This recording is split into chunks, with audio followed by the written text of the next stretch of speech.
3,000 Years of Longing is the new George Miller film that came out in theaters. And unfortunately, this film is not doing too hot. There were three new movies that came out this week that are all.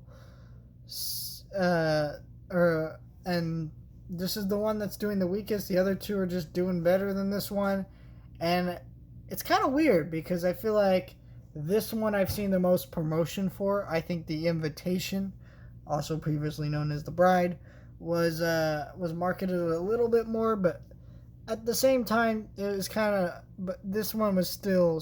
I feel like I saw more trailers for, and I didn't really pay attention to the trailers too much, even though I saw them. They were not very good trailers. They were kind of trailers that didn't make you want to see the movie. They made you actively confused about what the movie was about.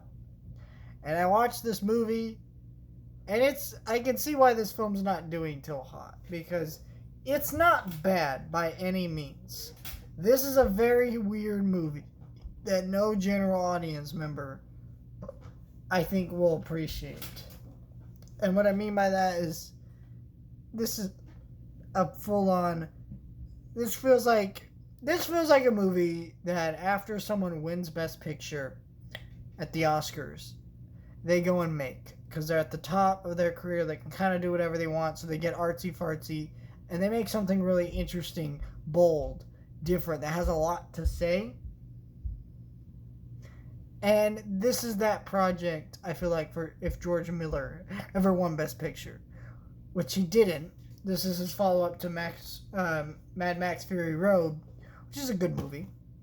But this is kind of an interesting movie in that sense. This is a really weird movie. It's good, though. And if you don't know what this movie is about, I guess I'll give a brief description of it. You got this woman who finds a genie, and they kind of fall in love, and basically he describes stories of how he was trapped in this bottle and things like that, and it's kind of a weird movie. I think part of the reason this film is also not doing well is this is a very adult film, and there's lots of nudity and things like that it's kind of hard to sell. The dramas like this and weird concept movies are hard to sell. I think that's why it's important that if you want to see this film, you go out to the theater to see it, because this is a $60 million budget movie that feels like an indie art house film, and you're just not going to get films like this. This is up there with The Northman of these really high budget movies that were bold and unique, and they were for an indie art house crowd that's these studios put money into, and they failed the box office. And it's frustrating because both these are great movies. I think this one less so. I don't. I think The Northman are more quickly to rewatch and think about. And Robert Eggers is also just a better director than George Miller, just factually.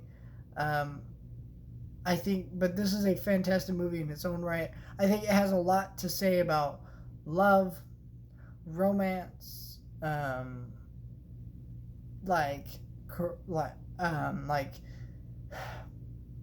like a modern context of superheroes kind of mentioned in the movie. I think it has things to say about that you could read into. Writing and how we relate to that. Other things like that, our imaginations and how they help us cope with a kind of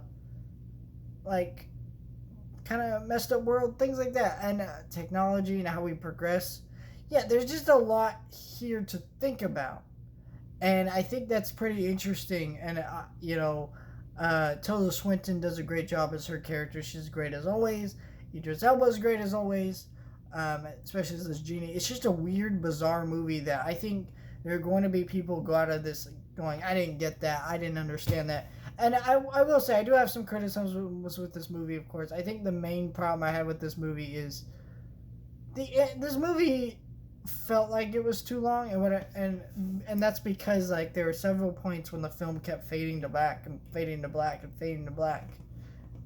And there just had to be a better way to transition these scenes and make them work without fading to black constantly. It didn't really work.